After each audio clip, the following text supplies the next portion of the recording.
사랑하는 성도 여러분, 한 주간 동안 평안하셨는지요?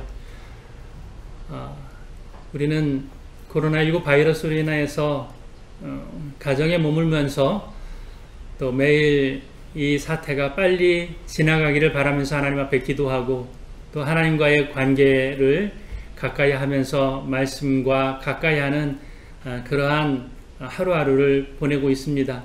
주님께서 온 인류를 또 아끼시고 자비를 베풀어 주셔서 이 사태가 조속히 해결되고 또 우리가 함께 성전에서 기쁜 마음으로 예배할 수 있는 날이 속히 오게 인도해 주시리라 분명히 믿습니다. 성도님들의 가정마다 하나님께서 평강으로 은혜로 함께 하시기를 주님의 이름으로 축원합니다. 오늘은 종려주일입니다. 예수께서 십자가의 죽음을 위해 예루살렘에 들어가신 날을 기념하는 절기 종려주일입니다. 성경에서 종려나무는 의와 아름다움과 또 승리를 상징합니다. 사람들은 종려나무 가지를 흔들면서 나귀를 타고 들어오시는 예수님을 환영했습니다. 호산나 다윗의 자손이여. 이 외침은 구세주를 맞이하는 외침이기도 하고 왕을 맞이하는 외침이기도 했습니다. 얼마나 많은 사람들이 당시에 예루살렘에 모였는지 요세푸스라고 하는 역사학자의 기록에 의하면 주후 65년경 당시 총독에 의해서 요청을 받습니다. 총독이 이렇게 말합니다. 내가 네로 황제에게 보고를 해야 되는데 지금 6월절 희생양으로 잡는 양의 숫자가 얼마인지 알려주시오. 그때 요세푸스의 기록에 의하면 희생제물로 바치기 위해서 예루살렘에 도착한 양의 숫자가 25만 6,500마리였다고 합니다. 양 한 마리에 10명의 인원이 사용을 한다고 했을 경우 당시 예루살렘에는 약 270만 명 정도 모였을 것으로 추산을 합니다. 그렇게 해서 요세푸스는 270여만 명의 유대인들이 예루살렘에 모였다 이렇게 보고를 했습니다. 이 수많은 사람들이 예루살렘에 모였을 때에 우리는 가히 그 분위기를 생각해 볼 수 있습니다. 추측해 볼 수 있습니다. 상당히 소란스러웠을 것이고요. 이 많은 군중들 가운데에서 예수님을 향하여서 호산나 다윗의 자손이여 외쳤던 그 군중들은 며칠 뒤에 예수님을 십자가에 못 박으라는 그런 외침의 군중들로 바뀌게 됩니다. 오늘 우리가 종려주일을 맞이하면서 한 주간 동안 우리는 고난주간을 보내게 됩니다. 이 고난주간 가운데에 예수님의 말씀을 묵상하는데 특별히 예수님의 침묵을 우리가 함께 묵상했으면 좋겠습니다. 하나님께서는 우리가 침묵할 수 있는 환경을 만들어 주셨습니다. 그렇지만 우리는 이런 침묵할 수 있는 환경 가운데 있으면서도 어떻게 침묵해야 되는지를 잘 모릅니다. 이 침묵 가운데에서 특별히 하나님과 교제하면서 예수님의 깊은 침묵 가운데 함께 들어갈 수 있기를 바랍니다. 오늘날 우리는 말이 많은 시대를 살아가고 있습니다. 어떻게든 자기를 표현하고 많은 말로 자기를 소개하는 그런 시대에 살고 있습니다. 어쩌면 말을 잘하는 사람이 능력 있는 사람이고 또 이런 시대에서 말이 없거나 말을 잘 하지 못하면 어리석거나 또 무능력해 보이기도 합니다.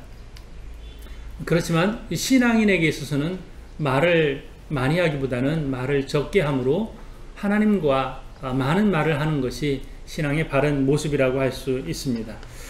오늘 본문의 배경은 빌라도 법정입니다.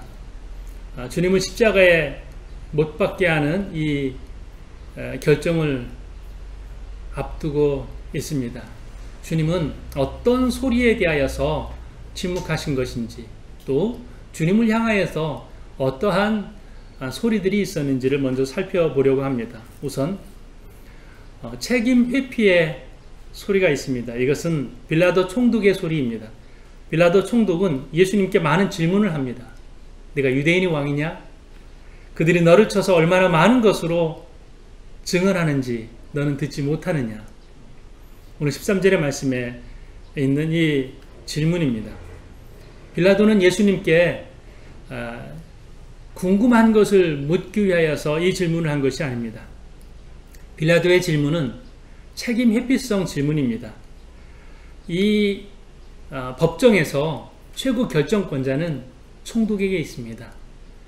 그런데 로마와 유대인들 사이에서 어떻게든지 조용하게 그 시기를 보내는 것이 빌라도의 목표입니다.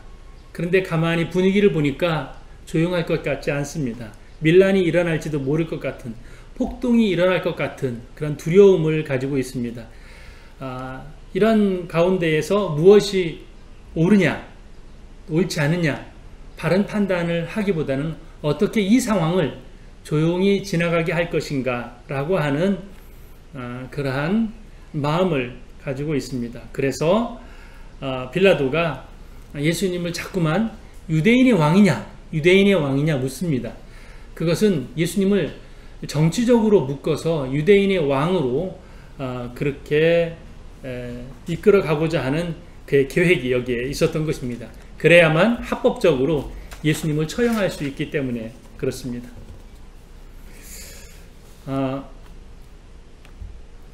빌라도가 군중들에게 또 묻습니다.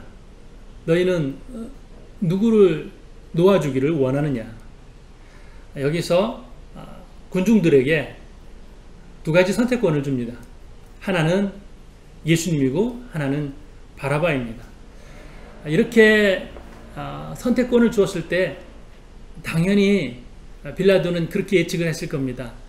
군중들은 흉악범인 바라바를 놓아달라고 하기보다는 당연히 예수를 놓아달라고 할 것이다. 그런데 빌라도의 추측이 빗나갔습니다. 사람들은 예수를 십자가에 못 박으라고 했던 것입니다. 자, 빌라도는 끊임없이 많은 말을 합니다. 예수님을 향하여서도 많은 말을 하고 군중들을 향하여서도 많은 말을 합니다. 누구를 놓아줄까? 너는 누구냐? 이 많은 말을 할 때 이 많은 말, 총독은 왜 많은 말을 하냐면 자기가 그 재판에 있어서 정확한 판단을 하기보다는 이 책임을 누군가에게 떠넘기고자 말을 많이 하게 된 것입니다. 그래서 결국 그는 지금도 사도신경에서 이름이 올려져서 예수님을 십자가에 못 박은 사람이 되어 버렸습니다. 오늘날도 말이 많은 사람은 때로는 자기의 역할을 제대로 수행하지 못하는 사람입니다. 자신의 책임을 다른 사람에게 떠넘기기 위해서 말이 많아지는 것이죠. 반대로 말이 적은 사람이 책임질 줄 아는 사람이 아닐까, 이렇게 생각해 보겠습니다. 빌라도는 예수님을 이해할 수 없었습니다. 분명히 빌라도가 아는 예수님은 능력이 많으신 분이십니다. 병을 고치시고 귀신을 쫓아내셨으며 물고기 두 마리로 5,000명을 먹이신 이 기적을 행하신 분이 예수님이십니다. 예수님은 놀랍게 하나님 나라의 복음을 전파하신 분인데 이러한 능력 있는 분이 빌라도의 법정에까지 와서 재판을 받아야 될 이유가 전혀 없는 분이 예수님이셨어요. 이것을 빌라도가 알고 있습니다. 그래서 어떻게든지 예수님을 풀어주고 또 유대인들을 잠잠하게 밀란이 일어나지 않게 하는 선에서 타협하려고 했지만 잘 되지 않았습니다. 근데 오늘 23절의 말씀에 보면 빌라도가 군중들에게 이렇게 묻습니다. 그가 무슨 악한 일을 하였느냐? 예수님이 십자가에 못 박히실 만한 이유가 없다는 것이죠. 본인도 잘 알고 있습니다. 그런데 계속 많은 말을 하고 있습니다.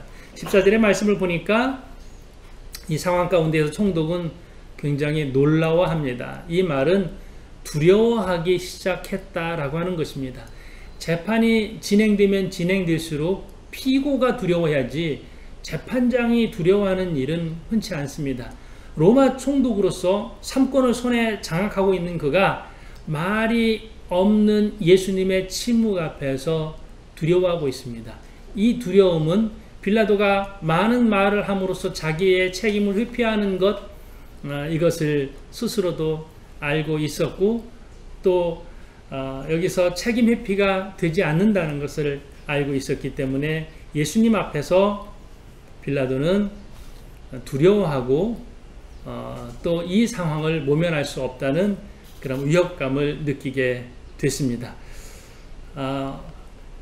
이 빌라도의 많은 말 앞에서 예수님은 침묵하셨습니다. 또한 부류가 있습니다. 욕심이 가득한 사람들의 내는 그런 소리입니다. 바로 대제사장과 백성의 장로들의 소리입니다. 예수님을 고발한 사람들입니다. 고발이 무엇인가요? 고발하는 것은 당신이 죄인이다. 이런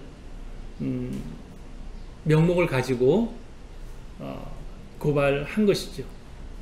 예수님은 죄가 없으신 분이신데 죄 없으신 예수님을 대제사장들과 또 백성의 장로들이 재판정에 끌고 왔습니다. 자, 죄 없으신 분이 재판정에 있습니다. 거기에서 재판을 책임졌던 빌라도 총독도 많은 말로 예수님을 판단하려고 했지만 되지 않았습니다. 대제사장들과 서기관들이 예수님을 고발하면서 이제 죄목을 찾아야 되는데 그 죄목을 찾지 못합니다. 이들이 예수님을 고발하면서 많은 말을 할 수밖에 없었던 것은 자신들의 욕심 때문이었습니다. 예수님이 계속 사역을 하심으로 말미암아 백성들은 예수님 편으로 옮겨가고 있습니다. 자신들의 명예 또 자신들이 가지고 있는 것을 물질적인 부분이라든지 이런 것을 지켜야 되는데 예수님이 계속 사역을 하심으로 말미암아서 자신들이 가지고 있는 것을 지킬 수가 없었던 것이죠. 점점 사람들은 예수님 편으로 옮겨가고 있습니다. 예수님께서 선포하시는 말씀과 행하시는 일들을 보면서 예수님을 메시아로 따르기 시작한 것입니다. 더 불편한 것은 예수님께서 바리새인들과 서기관들, 대제사장들과 백성의 장로들 그들을 책망하십니다. 그들은 말은 하고 행하지 않는다고 책망하셨습니다. 그래서 여러 가지 책망은 이어지고 또 예수님을 보는 것이 불편했습니다. 점점 더 자신들의 이익이 상실되는 그러한 위기가 찾아오게 된 것이죠. 그래서 오랫동안 예수님을 죽이고자 모의를 합니다. 많은 사람을 위해서 예수님 한 사람 죽는 것이 옳다고 여겼던 사람이 바로 여기 대제사장과 백성의 장로들이었습니다. 예수님을 십자가에 못 박으면 여전히 자신들의 욕심을 그대로 차지할 수 있기 때문입니다. 자기들이 가지고 있는 것을 지키기 위해서 예수님을 십자가에 못 박으려고 합니다.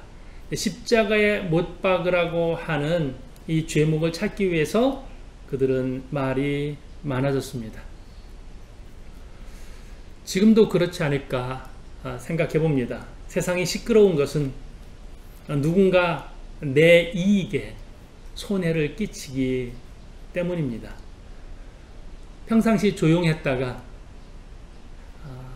자신의 이익에 손해가 올 듯하면 큰 소리를 냅니다. 안 된다는 것이죠.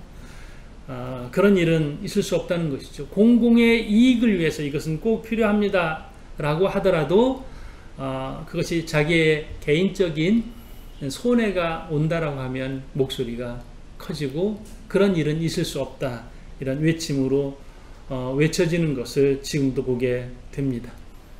이 두 번째 그룹의 소리, 자신들의 이익에 손해가 날까 해서 시끄러운 소리를 내는 사람들에 대해서 살펴보았습니다. 세 번째 그룹이 있습니다.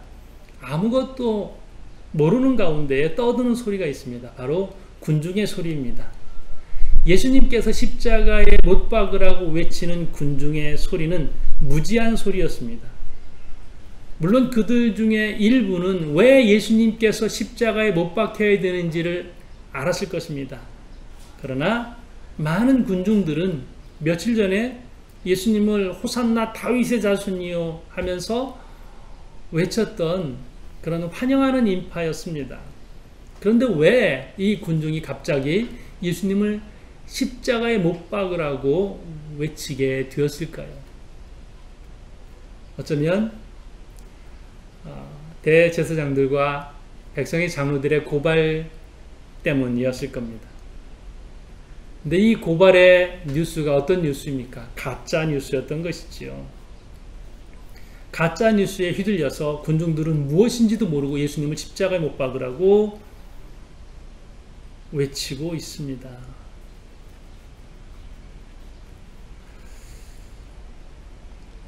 지금 전 세계가 바이러스 때문에 어지럽습니다. 우리는 온통 들려오는 소리에 민감하게 반응합니다. 한 주일 내내 저 또한 정부의 발표에 민감하게 하나하나 꼼꼼하게 그 소식을 들여다보았습니다. 그러면서 최근에 이런 대통령과 정부의 발표가 있습니다. 그 소식은 사실이 아닙니다. 그런 소식을 여러분들이 들었겠지만 그것은 사실이 아닙니다. 이런저런 이야기들이 많이 들려오는데 그 소식에 너무 귀 기울이지 마십시오 라는 그런 정부 발표를 들었습니다. 어떤 부분은 사실일 것이고 또 어떤 부분은 이제 가짜뉴스일 텐데 그렇게 사실화되지 않은, 검증되지 않은 그런 소식에 너무 흔들리지 말고 정부를 믿어주십시오 라고 하는 그러한 호소인 것이지요. 이 세상에 지금 사람들을 뒤흔들고 또 마음을 빼앗아가고 하는 그런 잘못된 소리들이 얼마나 많이 있는지 모릅니다. 그러한 의미 없는 그런 소식들에 흔들리지 말라는 것이지요. 여기 군중들처럼 예수님이 어떤 분이신지 모르면서 혹은 예수님에 대한 소식을 들었으면서 지금 막 들려오는 그런 소리에 흔들려서 예수님을 십자가에 못 박으라고 하는 그런 군중 속에 있는 이들 얼마나 안타깝습니까? 예수님은 그들을 위해서 십자가에 못 박혀 죽으셨는데 그들은 잠깐에 들려오는 이 소식에 이리저리 흔들리는 그런 어리석은 군중이 되었습니다.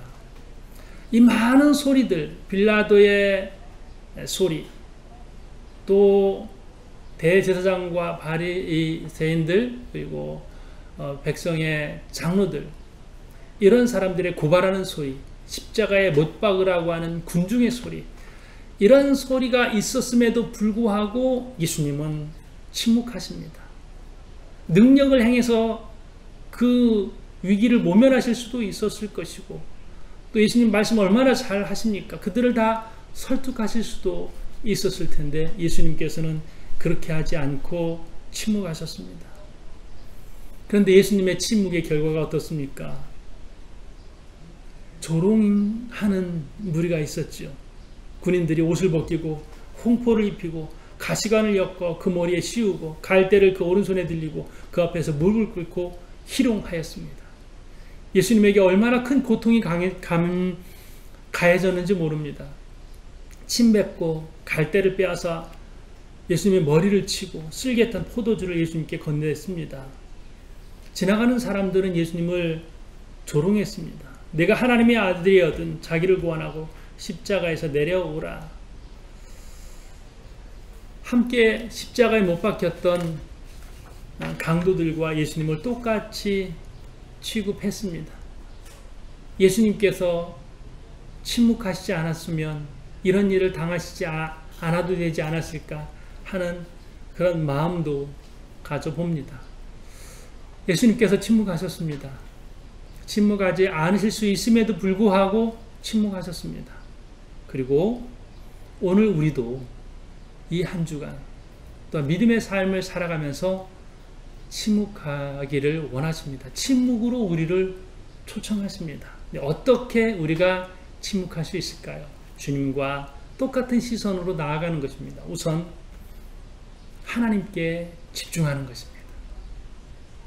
하나님께 집중하면서 침묵하는 것입니다. 누가 침묵할 수 있습니까? 하나님께 모든 것을 맡긴 사람이에요. 예수님께서 이 모든 수모와 희롱과 고통을 이기실 수 있었던 이유, 어떻게 가능했습니까? 겟세마네 동산에서 하나님께 기도했기 때문입니다. 그 기도하면서 나의 원대로 마옵시고 아버지의 원대로 되기를 원하나이다. 하나님께 집중하고 하나님께 맡겼을 때에 예수님은 침묵할 수 없는 상황 가운데에서 침묵하실 수 있었습니다. 우리 또한 마찬가지입니다. 하나님을 바라보며 나아갈 때에 너무 억울한 일 당해서도 묵묵히 주님만 바라보고 나아갈 수 있습니다. 너무 고통스러운 상황들이 계속된다 하더라도, 세상이 어지럽다 하더라도, 갖가지 소식들이 다 들려온다 하더라도, 우리를 두렵게 하는 일들이 생긴다 하더라도 우리가 하나님만 바라보고 하나님께 맡기며 나아갈 때에 우리는 그 상황 가운데서 침묵할 수 있으리라 분명히 믿습니다. 예수께서 하나님께 온전히 맡기면서 묵묵히 재판정에서 침묵하실 수 있었던 것처럼 오늘 우리가 온전히 우리의 삶 전체를 하나님께 맡기고 하나님만 바라보고 온전히 하나님의 뜻대로 되기를 원합니다. 그 기도하며 나아갈 때에 주님의 길을 우리가 분명히 따라갈 수 있으리라 믿습니다. 주님께서 침묵하신 것은, 십자가를 묵묵히 지신 것은 우리를 사랑하시기 때문입니다. 십자가에서 내려오라고 조롱하는 사람들 그 외침 앞에서 십자가를 예수님께서 내려오셨다면 오늘 인류를 향한 구원은 이루어지지 않았을 것입니다. 예수님 왜 그렇게 참으셨나요? 이 수모를 왜 예수님께서 묵묵히 견디셨나요? 왜 예수님은 한 말씀도 하지 않으셨나요? 우리가 이렇게 주님께 질문할 때에 주님은 이렇게 말씀하실 것입니다. 내가 너를 사랑하기 때문이다. 내가 온 인류를 사랑하기 때문이다. 내 사랑하여서 구원하기 위하여서다. 그리할 때에 우리는 주님의 사랑을 경험합니다. 예수님의 침묵은 사랑입니다. 예수님의 침묵은 나를 향하신 주님의 사랑입니다. 사랑이 있으면 침묵할 수 있습니다. 또한 우리도 형제를 사랑하면 우리의 언어를 아끼는 것이지요. 우리의 언어를 줄이는 것이지요. 우리의 사랑이 커질 때에 또한 우리도 주님을 따라서 침묵할 수 있으리라 분명히 믿습니다. 또 하나 우리가 침묵함으로써 얻어지는 것은요, 나 자신을 보는 것입니다. 내가 어떤 사람인지, 내가 어떤 은사를 가지고 있는지, 하나님께서 내게 원하시는 바가 무엇인지, 이 침묵을 통하여서 침묵하기 전에는 내가 많은 말을 하고 내가 소란할 때에는 내가 보이지 않고 다른 사람이 보였는데, 내가 침묵하기 시작하면서 내 자신이 보이게 되는 것입니다. 아, 나도 나빴구나. 나도 실수했구나. 나도 죄인이구나. 침묵하는 가운데 내 자신의 모습이 점점 더 잘 보이게 되는 것입니다. 요한복음 8장에 보면 가늠하다 현장에서 붙잡힌 여인이 나옵니다. 사람들이 이 여인을 고발합니다. 여인을 고발함과 동시에 예수님을 책잡으려고 합니다. 성경에 이런 사람은 돌로 치라고 되어 있는데 예수님은 어떻게 하실 것입니까? 어떻게 보면 예수님의 시험 무대와도 같은 그런 현장입니다. 예수님께서 어떻게 하셨습니까? 침묵하셨습니다. 아무 말씀도 하지 않으셨습니다. 땅에 무언가를 쓰시고 또 침묵하셨습니다. 이 고요의 시간, 이 잠잠한 시간이 지난 뒤에 예수님께서 이렇게 말씀하셨습니다. 너희 중에 죄 없는 자가 먼저 돌로 치라. 이 상황을 생각해 보면서 만약 침묵의 시간이 없었다면, 예수님께서 아무 말씀도 하지 않으시고 땅에 글을 쓰시는 그 침묵의 시간이 없었다면 사람들은 이 여인을 돌로 치든지 예수님을 돌로 쳤을지 모릅니다. 그런데 이 침묵의 시간이 그 주변에 있는 사람들 스스로를 돌아보게 했습니다. 너희 중에 죄 없는 자가 먼저 돌로 치라. 그래서 자기 자신을 돌아보게 했습니다. 한 사람, 두 사람, 그 주변에 예수님을 책잡으려고 왔던 사람들이 다 흩어지고 다 떠나가고 예수님과 이 여인 둘만 남게 되었습니다. 이 침묵의 과정이 자기 자신을 돌아보게 했던 것이죠. 한 주간 동안 어떻게 보내셨습니까? 직장에 나아갈 수도 없고 또 누군가를 만날 수도 없고 여행을 할 수도 없고 아무것도 집 밖에서 할 수 있는 일이 없는 그 시간 동안 여러분은 어떤 일을 하셨습니까? 또 시간이 정말 가지 않아서 어떻게라도 시간을 보내기 위해서 애를 쓰신 분도 계실 것입니다. 하나님께서 우리에게 주신 어떻게 보면 이 고난주간에 이 고요의 시간을 통하여서 우리 스스로를 깊이 있게 돌아보는 그러한 시간, 침묵의 시간, 고요의 시간을 우리에게 선물로 주신 것이라 우리가 이렇게 생각하며 나아갔으면 좋겠습니다. 누군가와 이야기할 수 있는 대상은 줄어들었지만 이 고요의 시간 동안 내 자신을 깊이 있게 보는 것이죠. 그동안 내가 다른 사람에게 혹시 부족한 점은 없었는지, 내가 하나님 앞에 정말 잘 신앙생활 잘 하는 것 같았지만 내가 잘하지 못했던 그러한 모습들을 진실되게 바라보는 것이죠. 그래서 우리가 고난주간을 보내는 것은요, 하나님을 진실되게 만나는 것 하나, 또 하나는 내 자신을 솔직하게 들여다보는 것 또 하나.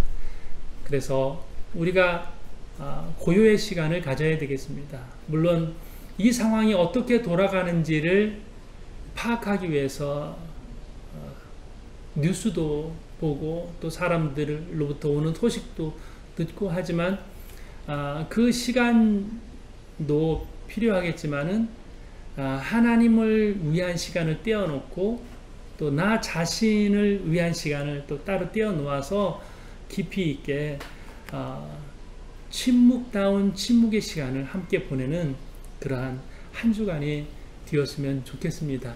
세상의 소리를 조금 닫고 또 다른 사람을 평가하고 비판하는 시간, 그 시선도 닫고 누군가에게 무슨 말을 계속 하고 싶은 그런 마음도 내려놓고 오직 하나님과 나 자신에게 집중하는 그러한 고요의 복된 그러한 고난주간 한 주간을 보내시기를 주님의 이름으로 권면을 드립니다. 함께 기도하겠습니다.